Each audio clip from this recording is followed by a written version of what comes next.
evening, folks, or morning, or afternoon, whenever you see this video.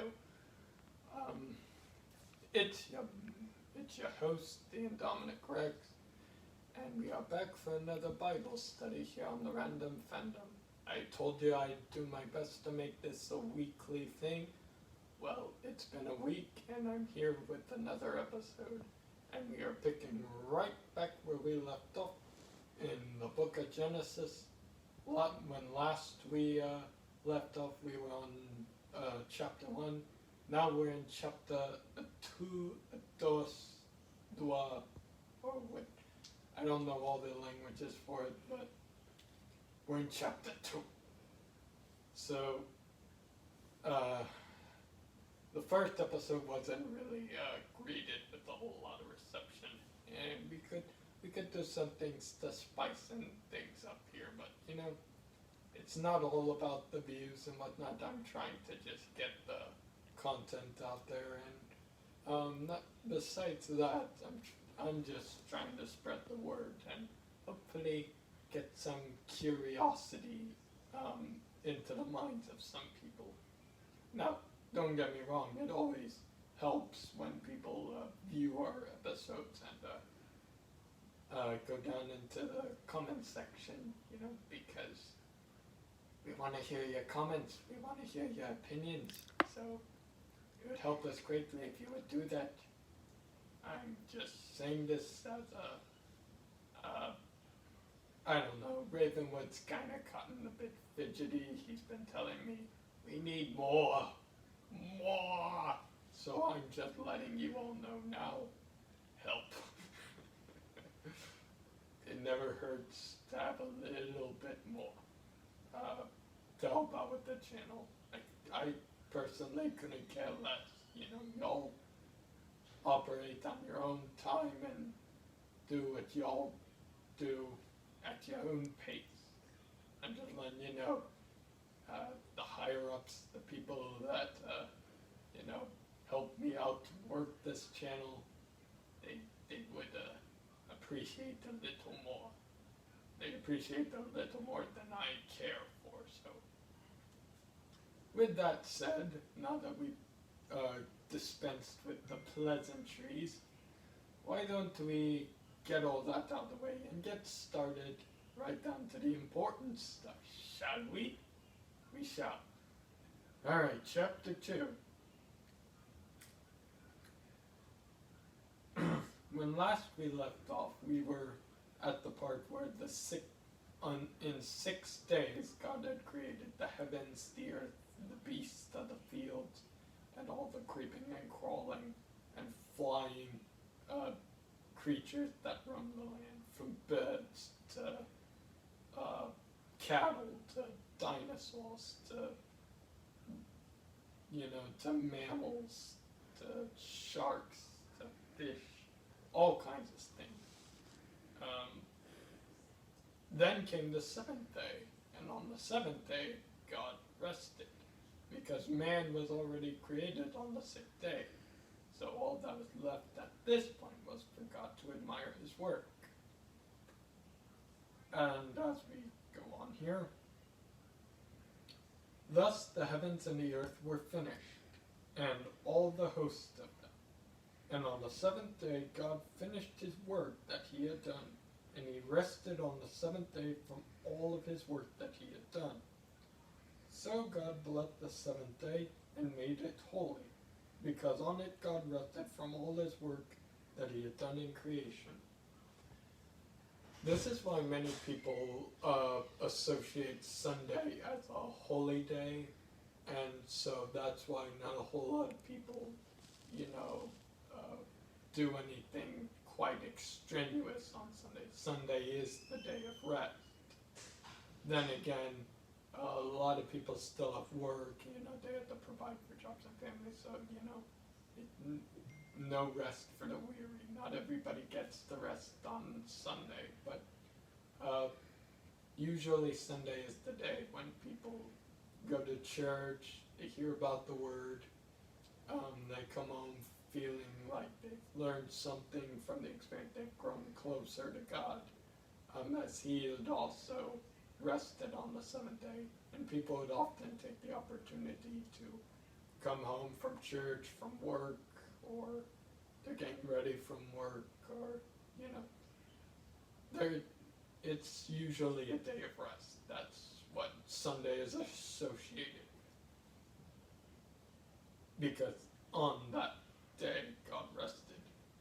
Although it never really specified that Sunday was the day God rested. I guess somewhere along the way we just put that in the calendar and said, Sunday is the day of rest. I don't know which day it was, but it's what we go by. Alright. And then after that, let's move into verse 4. These are the generations of the heavens and the earth when they were created, in the day that the Lord God made the earth and the heavens. When no bush of the field was yet in the land, and no small plant of the field had yet sprung up, for the Lord God had not caused it to rain on the land, and there was no man to work the ground, and a mist was going up from the land and was watering the whole face of the ground. So at this point, it looks like it hasn't rained, or it's saying rain has not fallen upon the land, but there's a mist everywhere that's keeping the land nice and moist and whatnot.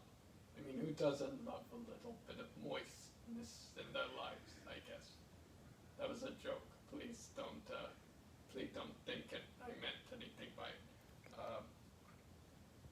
Now it does say here there was no man to work the ground, and though we've just established that on the sixth day God created man, I think at this point what they're trying to let us know is that man had not yet learned to work the ground, so man was not working the grounds.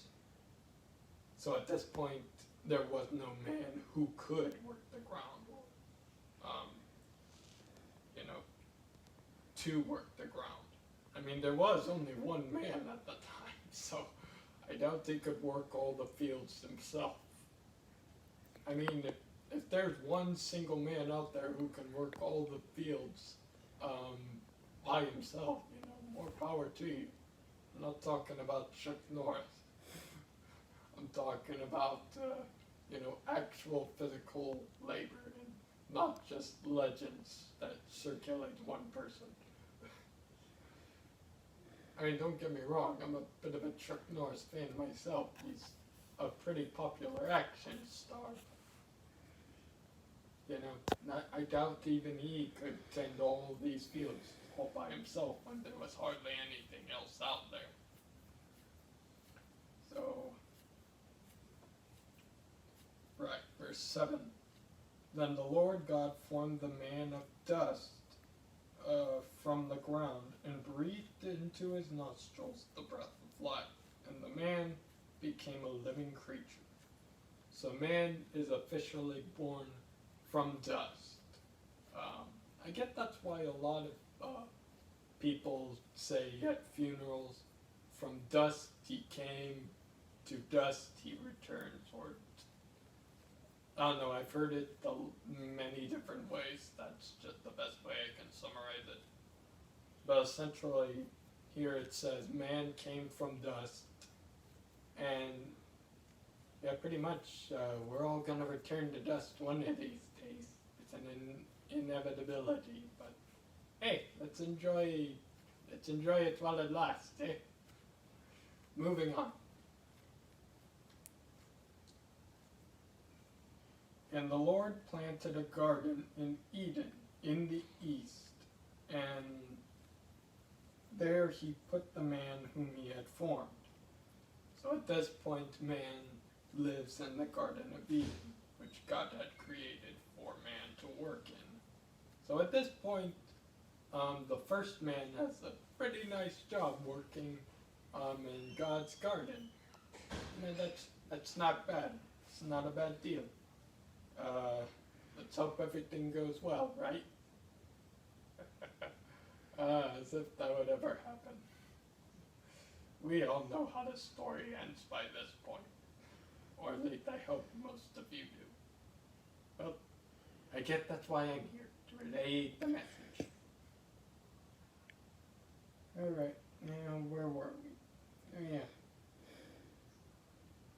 And out of the ground the Lord God made to spring up every tree that is pleasant to the sight and good for food. So he basically made trees that were good for food and trees that were pleasant to look upon. So I guess trees like cherry blossoms, trees like apple trees, peach trees, trees that bear fruit, essentially. After that, the tree of life was in the midst of the garden, and the tree of knowledge of good and evil. So this is a tree we should all put in our heads for later. This is going to be important. Remember, the tree of life and the tree of knowledge of good and evil are the center of the garden. Remember that tree's name. Alright, verse 10. A river flowed out of Eden to water the garden, and there it divided and became 4 rivers. The name of the first river is the Pishon. It is the one that flowed around the whole land of Havilah. I don't know how to pronounce all these things, so if I get something incorrect, let me know what the correct pronunciation is down in the comments. Please. I don't know what I'm doing, and I hope some of you do, because I'm a bit lost. Where there is gold, verse 12, and the gold of the land is good. Bdellium and onyx stone are there. The name of the second river is the Gihon. It is the one that flowed around the whole land of Cush. And the name of the third river is the Tigris, which flows east of Assyria. And the fourth river is the Euphrates. 2 of those rivers some of you might recognize from world history classes, if your teachers are teaching you the right history. How many of you are familiar with the 2 Mesopotamian rivers that Sumerian culture formed around? Anyone familiar with the Ballad of Gilgamesh? No? Well, a lot of people speculate that the Garden of Eden is somewhere located between the Tigris and the Euphrates. I think at some point someone speculated that they had found the site of the Garden of Eden. Then again, we don't really have any solid proof. So, the hunt for Eden still continues to this day, unless they have found it. Again, someone let me know in the comments. I'd love to hear what's going on in the world. I'm a little bit out of the loop. I only know what I hear on the every now and then. So, moving past that, the Lord God took the man and put him in the Garden of Eden to work it and keep it. So at this point, man is now the official caretaker of the Garden of Eden. And the Lord God commanded the man, saying, "You may surely eat of every tree of the garden, but of the tree of the knowledge of good and evil you shall not eat, for in the day that you eat of it, you shall surely die." Remember, hopefully you committed this tree to memory. So basically God is telling man, if you eat from the fruit of this tree, the tree of knowledge of good and evil, if you eat from it, you will surely die. And he wasn't wrong. But we'll get to that in a minute.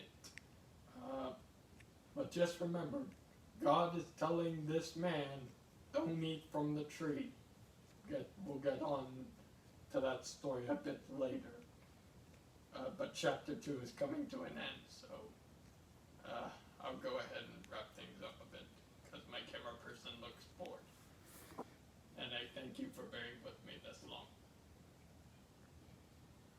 Right. Where are we? Verse 18? Right. Then the Lord God said, "It is not good that the man should be alone. I will make him a helper fit for him." So at this point, I'm guessing God along the way noticed that man was kind of alone in the garden. I mean, it's one single man taking care of an entire garden full of strange animals and plants and whatnot. He's all by himself working this garden. So God's thinking, we should make him a companion. Right.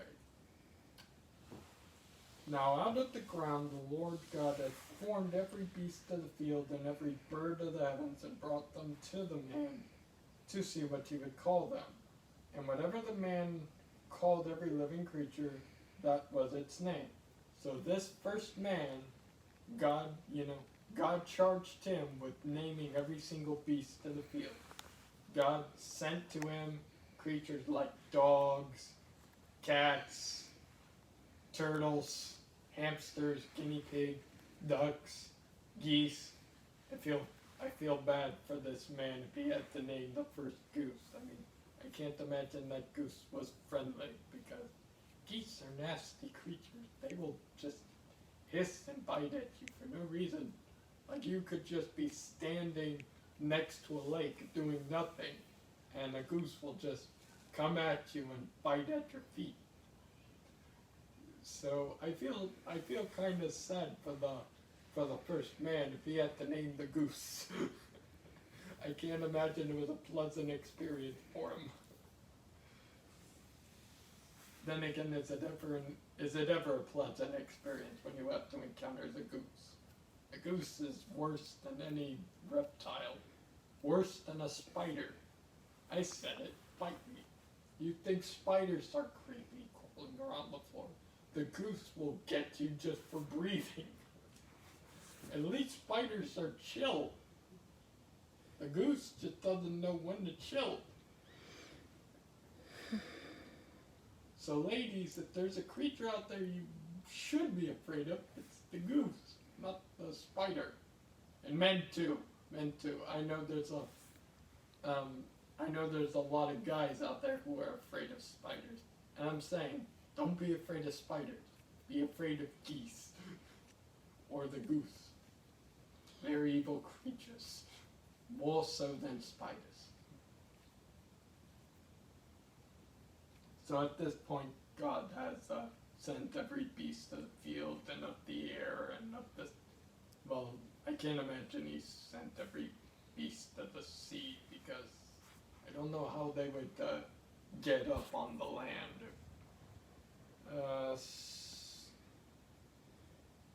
Plus, it does say that God formed every beast of the field and every birds of the heavens. So I guess the creatures of the sea kind of got left out of the naming process.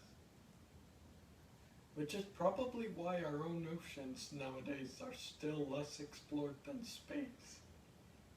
Because the first man didn't get to name all of them. Well, I mean, they're stuck in the water. There's no way for them to get up on the land so Adam could name all of them. They're just kind of stuck. So they missed out, unlike the goose.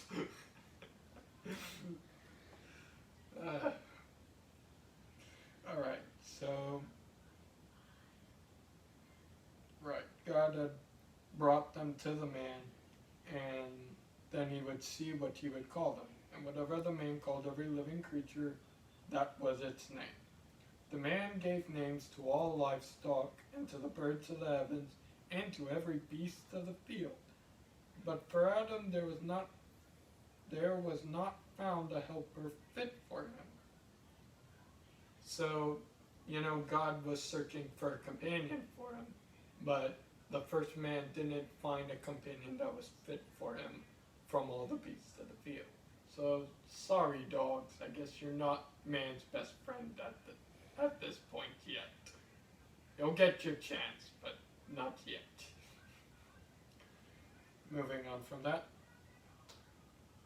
So the Lord God caused a deep sleep to fall upon the man, And while he slept, God took one of his ribs and closed up its place with flesh.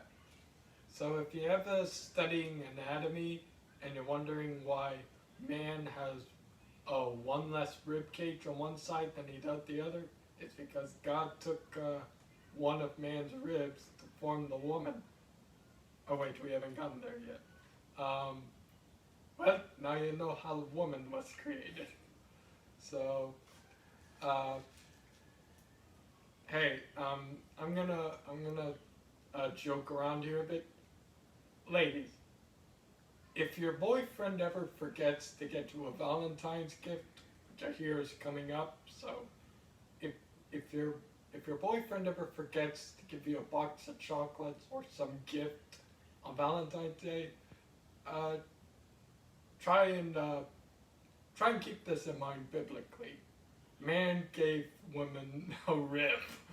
Isn't that gift enough? He gave y'all a rib. I don't mean it. I'm just joking. But seriously, that's a pretty gosh darn gift.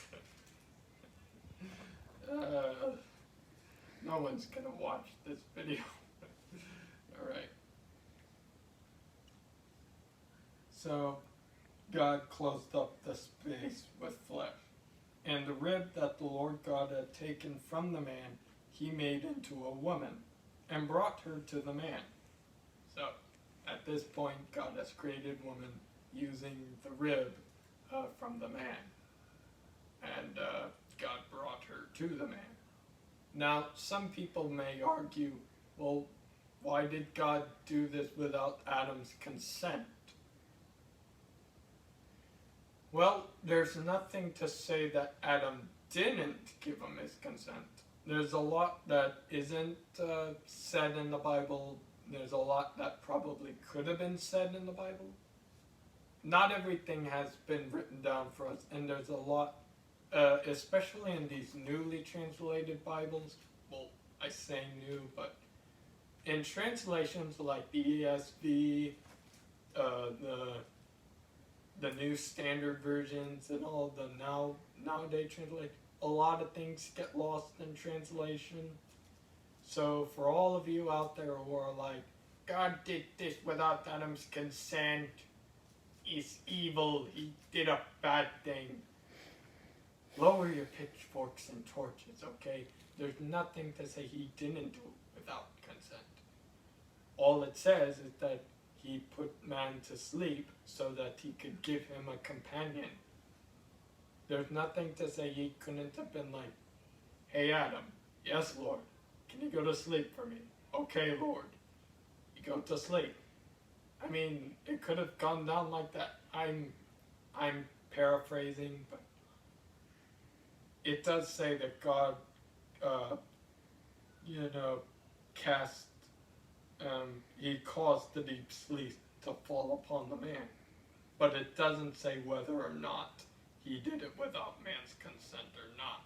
So, before you go accusing God of creating woman without man's consent, keep in mind a lot has been left out of translation and text details. So, try and bear in mind that God is a God of creation, and he is a God with a plan.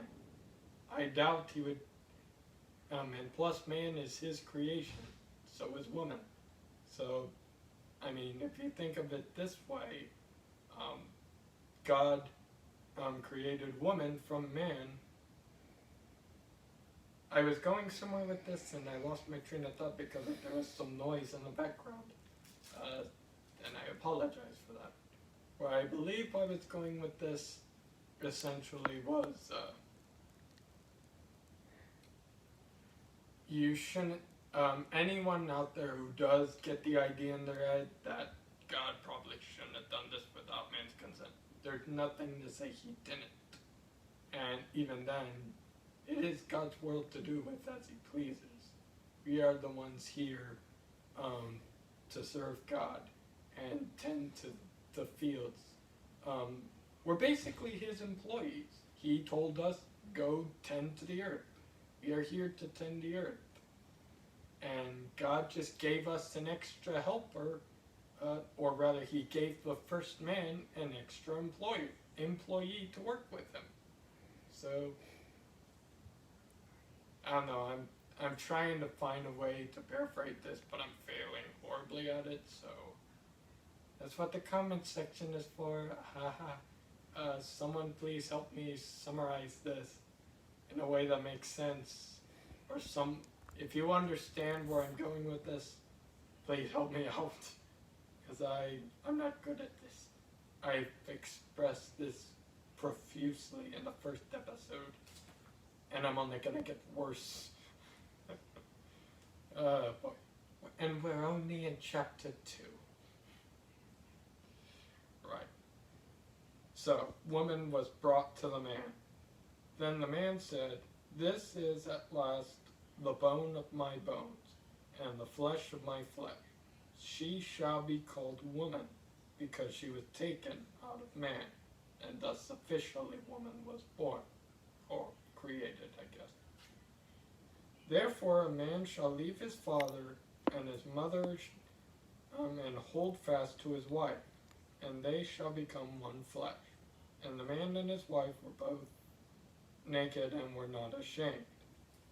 So at this point it was established that at the creation of man and woman, it was then decided that from here on out, when man was of the appropriate age, they would leave their mother and father to seek out a mate, and to that end, it's like a courtship thing. It's pretty much how animals nowadays work. It's pretty much how mankind works nowadays. People reach a certain age nowadays. They go out into the world and they seek someone to court with. Nowadays people just pretty much go court whoever they please, be it man or female. But, essentially at this point it was man will find a woman to court. I'm not going to get into the details of all the other stuff we've come up with nowadays, but that's for another time when we get further into the Bible. But for now, we've got man and woman. So we've essentially come to the end of chapter 2. It was a short chapter, but I can give you a little bit of insight into the 3rd chapter. You may want to remember the tree of knowledge of good and evil. The tree that God said to man, "Do not eat from this tree." Now that's going to come into play. That's going to be an important factor in chapter 3. That's something people should remember. At this point, we have reached the creation of man and woman. Mankind has been born from dust. Well, man was born from dust, woman was created from man. But essentially, mankind is born. So, hooray. We've come to we've reached the first steps in something grand and something not so grand, I guess. But this is essentially what happened on the 7th day. And God rested, and then man was born, as was woman. But mankind was born, okay? Pronoun trouble. Alright. So with that said, I think this is a good point to leave off here. Thank you for joining me with chapter 2. This is all the insight I have for it for now. Next week, you can join me for chapter 3. We will be discussing the fall of man. I know chapter 2 was all about the the rise of man, now we will experience the fall of man. Things happen really quickly, don't they? Mankind is born in a day and then they fall the next. Kind of like how real life happens, eh? Well, on that note, if you enjoyed this video, be sure to leave a like. You can probably find it somewhere down there in the description box, or right above it. If you didn't like this video, the dislike button is right next to the like button, but why would you want to, why would you want to click a thumbs up or a thumbs down when a thumbs up is clearly better? So please, like this video. Put a smile on our faces. Please, make that thumbs up blue. And also be sure to click the red button, subscribe to our channel. It'll help us out a lot. It'll help you out a lot if you hit the notification bell, so you'll receive all our notifications and you won't miss a beat here on the Random Fandom with me, Ravenwood, Phantom, and anyone else who comes onto our channel and works with us. So, until next time, everyone, I've been the Indomi-Nick Rex, and please be sure to comment down below what you think and anything you wish to get off your chest about our performance this video. And I hope you've learned something. I'm still learning. Hopefully we get something out of this altogether. Chapter 2 was short, but sometimes even we all can learn something from even the smallest of chapters. Heck, we can learn something just from one small verse. Alright, so with that being said, I'm going to tip my hat to y'all. Cheers, much love, as always. Tip it at y'all. Bye-bye.